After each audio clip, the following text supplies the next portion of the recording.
നന്ദനാരുടെ അനുഭവങ്ങൾ എന്ന നോവലിൻ്റെ 5-ാമത്തെ അധ്യായമാണ് ഇന്നത്തെ ക്ലാസ്സിൽ ചർച്ച ചെയ്യുന്നത്. തിരുമേനിയുടെ കഥ ആണ് അധ്യായത്തിൻ്റെ പേര്. അപ്പോൾ 4-ാമത്തെ അധ്യായത്തിൽ രാമൻ നമ്പൂതിരിയുടെ വരവും വലിയമ്മയുടെയും ചെറിയമ്മയുടെയും സംസാരമൊക്കെ ഗോപി നമ്മളോട് നമ്മൾ കണ്ടിട്ടുണ്ടായിരുന്നു. അപ്പോൾ ഇനി 5-ാമത്തെ അധ്യായത്തിൽ അതിൻ്റെ ബാക്കി ഭാഗമാണ് പറയുന്നത്. അകത്ത് അമ്മയും അനുജനും അനുജത്തിയും ഉറങ്ങിക്കഴിഞ്ഞിട്ടും ഗോപി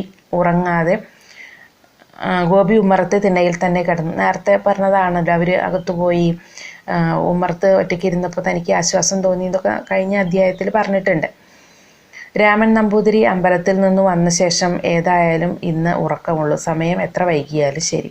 അപ്പം അമ്പലത്തിലെ അത്താഴ പൂജയുടെ ചെണ്ടമേളം അവസാനിച്ചപ്പോൾ ഗോപിക്ക് ആശ്വാസം തോന്നി.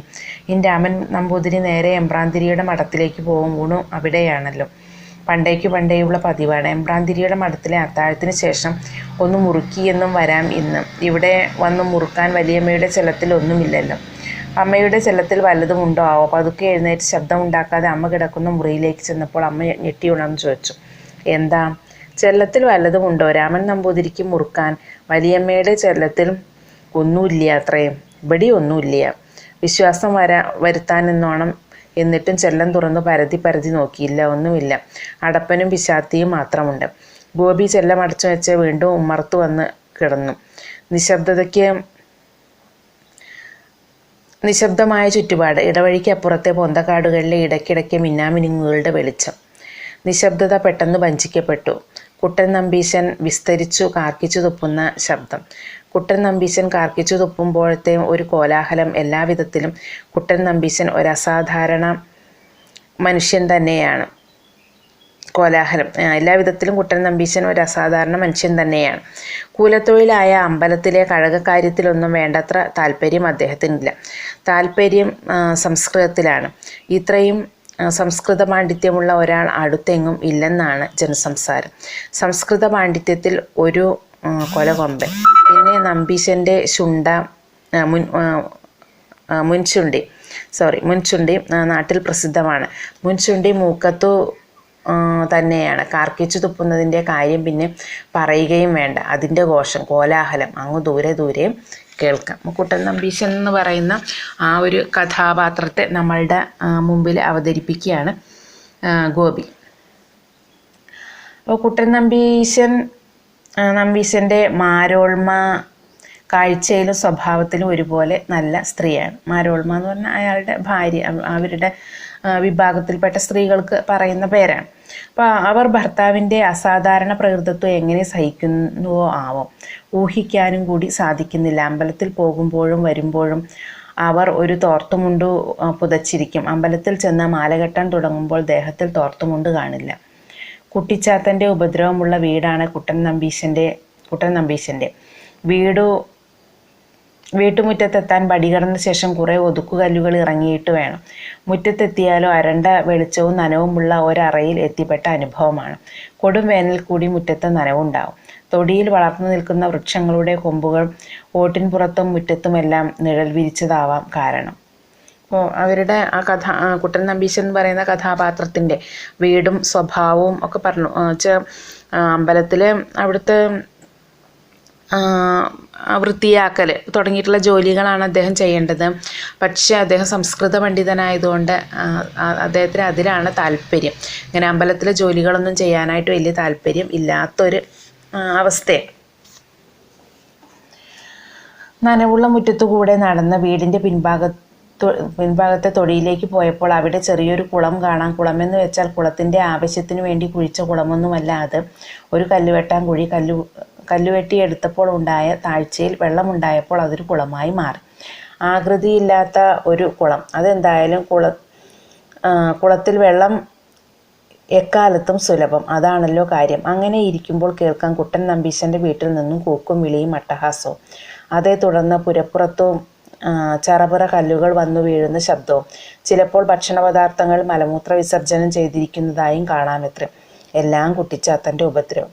കുട്ടിച്ചാത്തനെക്കുറിച്ച് ഓർത്തപ്പോൾ ഒടിയന്മാരെക്കുറിച്ചും ഓർത്തു ഗോപി.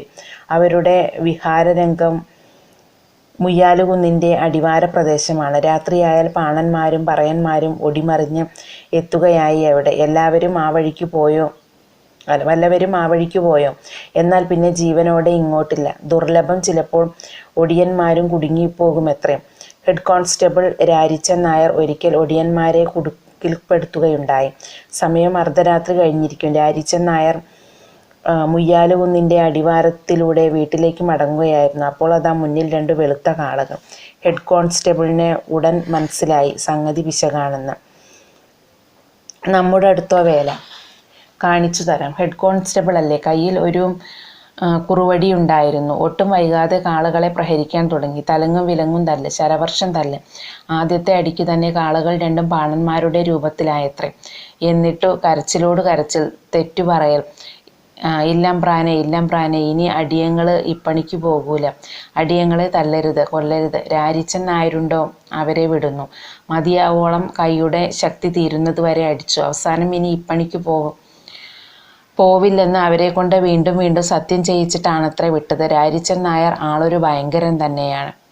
അപ്പോൾ കുറേ മിത്തുകൾ നമ്മൾ കേട്ട് പതിഞ്ഞിട്ടുള്ള കുറേ കാര്യങ്ങളും കൂടി അവിടെ അവതരിപ്പിക്കുകയാണ്. സമൂഹത്തിൽ ഉണ്ടാവുന്ന അന്ധവിശ്വാസങ്ങളെ ഇന്നത്തെ കാലത്ത് കുറച്ചൊക്കെ കുറഞ്ഞിട്ടുണ്ട്, പക്ഷെ എന്നാലും ഉണ്ട് അല്ലേ. അപ്പോൾ മുമ്പ് അതിൻ്റെ ആ ഒരു പരകോടിയിലുണ്ടായിരുന്ന ചില അവസ്ഥകളാണ് നമ്മളോട് പറയുന്നത്. ഒടിയന്മാരും കുട്ടിച്ചാത്തന്മാരും ഒക്കെ ഉള്ള, അതും വീട്ടിൽ ഒരുപാട് ശല്യങ്ങൾ, ആളുകൾക്ക് വഴി നടക്കാൻ പറ്റാത്ത അവസ്ഥ, അങ്ങനെയുള്ള കാര്യങ്ങളെയാണ് ഗോപി ഇവിടെ അവതരിപ്പിക്കുന്നത്. അന്നുണ്ടായിരുന്ന അന്ധമായിട്ടുള്ള വിശ്വാസങ്ങൾ, ആ വിശ്വാസങ്ങളെ ആ നോവലിൽ വളരെ കൃത്യമായിട്ട് അവതരിപ്പിക്കുകയാണ് ചെയ്തിട്ടുള്ളത്. അപ്പോൾ കുട്ടിച്ചാത്തൻ്റെയും ഒടിയന്മാരുടെയും ഭയങ്കരമായ വിക്രിയകളെക്കുറിച്ച് ഓർത്തുകൊണ്ടിരുന്നപ്പോൾ ഗോപിക്ക് ഭയം തോന്നി. ഇടവഴിയിൽ കാളകളുടെ കുളമ്പടി ശബ്ദം കേൾക്കാനുണ്ട്. കുട്ടൻ നമ്പീശൻ്റെ വീട്ടിൽ നിന്ന് കൂക്കിവിളിയും അട്ടഹാസവും കേൾക്കാനുണ്ട്. പുരപ്പുറത്ത് കല്ലുകൾ വീഴുന്നുണ്ട്. മനസ്സിൽ ഗോപിക്കും തൻ്റെ ഉമ്മറത്താണ് ഇരിക്കുന്നതെങ്കിലും ഒരു പേടി ഉണ്ടായി. അപ്പോൾ രാമൻകുട്ടിയുടെ ശബ്ദം പടിക്കൽ നിന്ന് കേട്ടു. രാമൻ നമ്പൂതിരിയുടെ ശബ്ദം പടിക്കൽ നിന്ന് കേട്ടു. അമ്മേ, മഹാമായ തിരുമാതാംകുന്നിൽ അമ്മയെ രക്ഷിക്കണേ, മറ്റൊരാശ്രയവുമില്ലേ എന്ന് അദ്ദേഹം പ്രാർത്ഥിച്ചുകൊണ്ട് ഇങ്ങനെ വരികയാണ്.